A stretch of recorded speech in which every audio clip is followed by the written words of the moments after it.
금융위원회는 핀테크를 포함한 다양한 비은행 기업들이 금융시장에 참여할 수 있도록 문을 활짝 열어 기술 혁신과 산업 확장을 도모해야 한다는 진보적인 입장을 고수하고 있습니다.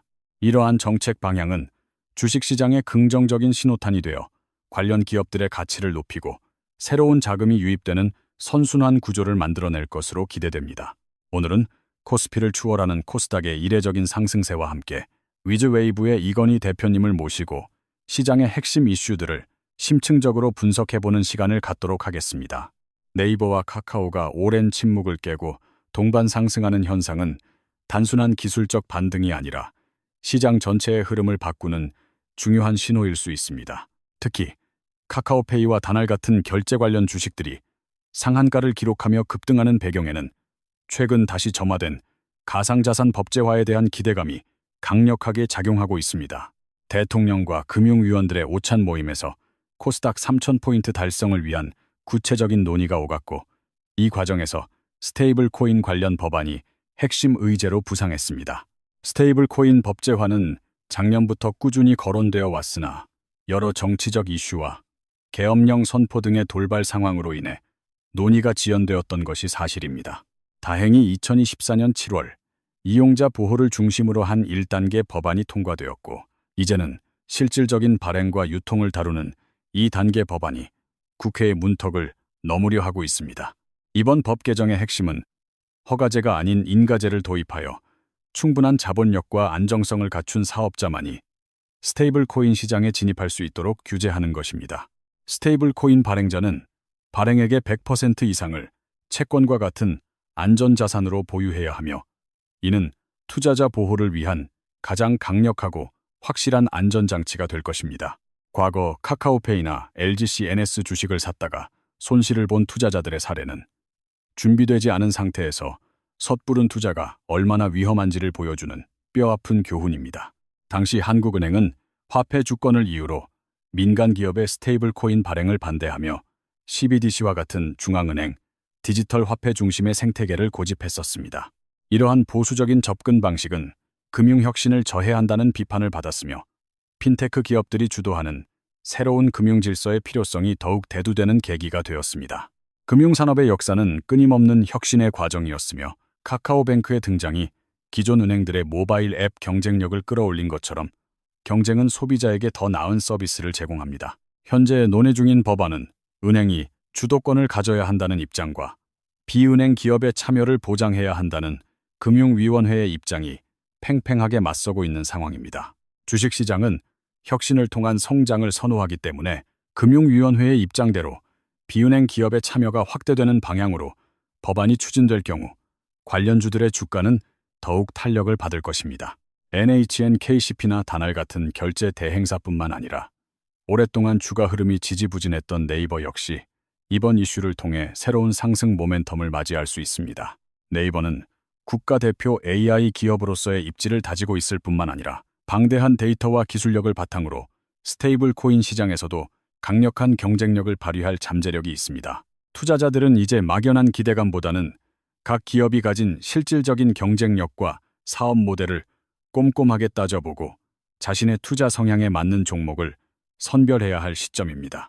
네이버와 카카오는 각기 다른 강점을 가지고 있으며, 네이버는 검색과 쇼핑 기반의 생태계가, 카카오는 국민 메신저를 기반으로 한 높은 접근성이 핵심 무기입니다. 네이버는 구글과 유사한 지배구조를 갖추고 있어 핵심 자회사들이 비상장 상태로 남아 본체의 가치를 온전히 지탱하고 있다는 점이 매력적입니다. 현재 네이버 파이낸셜의 독자적인 상장 여부와 두나무와의 합병 이슈가 시장의 뜨거운 감자로 남아있지만 이사회 결의 등 절차는 착착 진행 중입니다. 제가 네이버를 긍정적으로 평가하는 핵심 이유는 바로 네이버페이와 가상자산 거래소 업비트 운영사인 두나무와의 강력한 협업 시너지 때문입니다. 스테이블 코인은 가치 변동성이 없는 가상자산으로 발행액과 동일한 규모의 담보자산을 보유해야 한다는 엄격한 원칙이 존재합니다.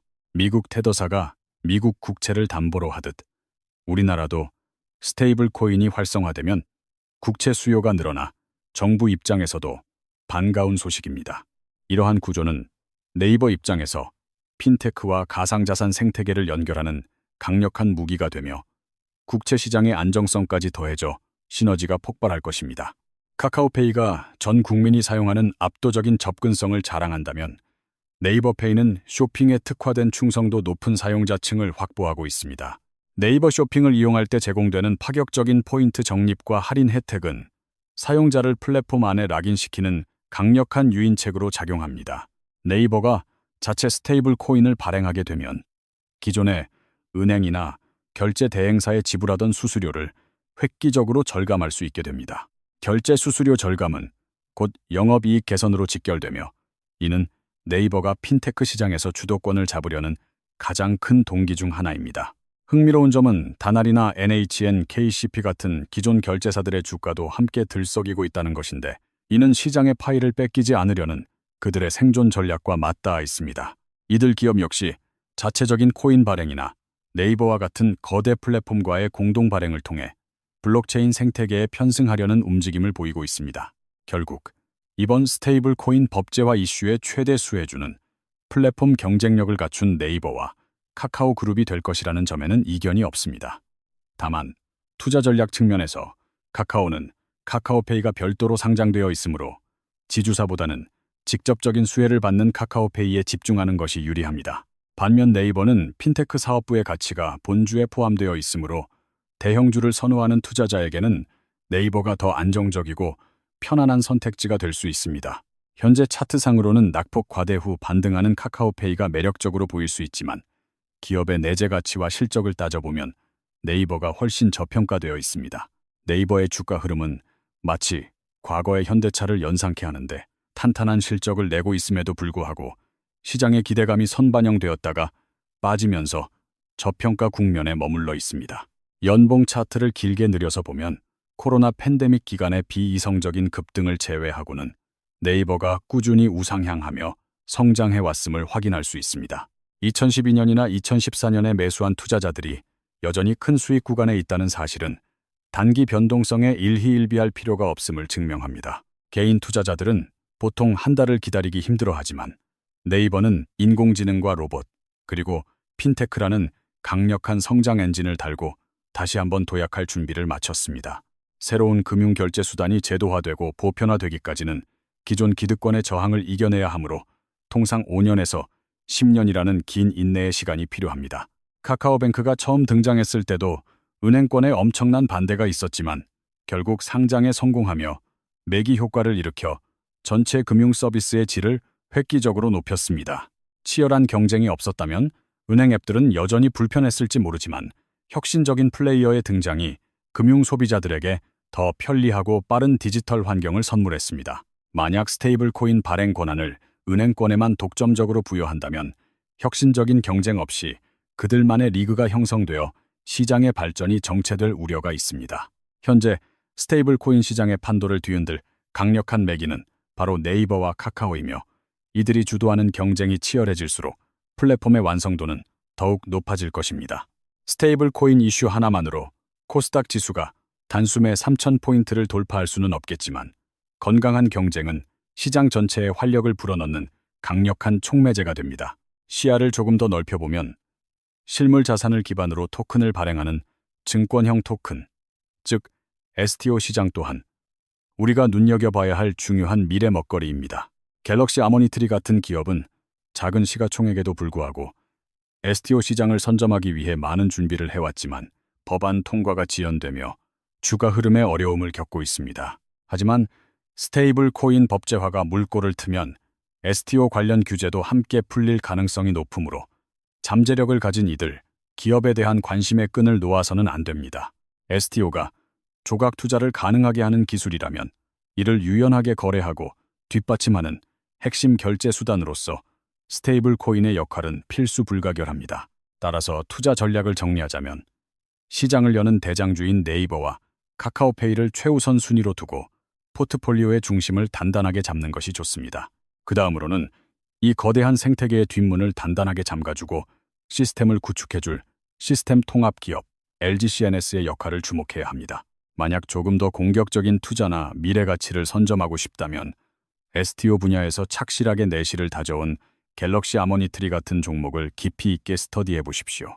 결국 핵심은 법제화의 속도이며 국회에서 관련 법안이 얼마나 빠르게 개선되고 통과되느냐에 따라 이 섹터의 주가 상승 탄력이 결정될 것입니다. 오늘 1부 순서에서는 오랜만에 반등하는 네이버와 카카오의 상승 이유와 핀테크 산업의 미래 지형도에 대해 심도 깊은 이야기를 나눠보았습니다. 이것은 단순한 주가 등락을 넘어 기술 혁신이 규제를 넘어 제도권으로 진입하는 과정에서 발생하는 거대한 산업적 변화의 흐름임을 이해해야 합니다. 이어지는 이 부에서는 한국 경제의 또 다른 거대한 축이자 많은 개인 투자자분들의 애증이 섞인 자동차 산업으로 주제를 전환해 보겠습니다. 현대차의 아버지라 불리는 이건희 대표님을 모시고 현대차의 현재 밸류에이션과 앞으로의 주가 전망에 대해 날카로운 질문들을 던져보도록 하겠습니다. 변화하는 금융시장의 흐름을 놓치지 마시고 이어지는 자동차 산업 분석을 통해 여러분의 투자 인사이트를 한층 더 넓히시기를 바랍니다. 그럼 잠시 후 2부에서 현대차에 대한 심층 분석으로 다시 찾아뵙겠습니다. 끝까지 시청해주신 여러분, 감사합니다.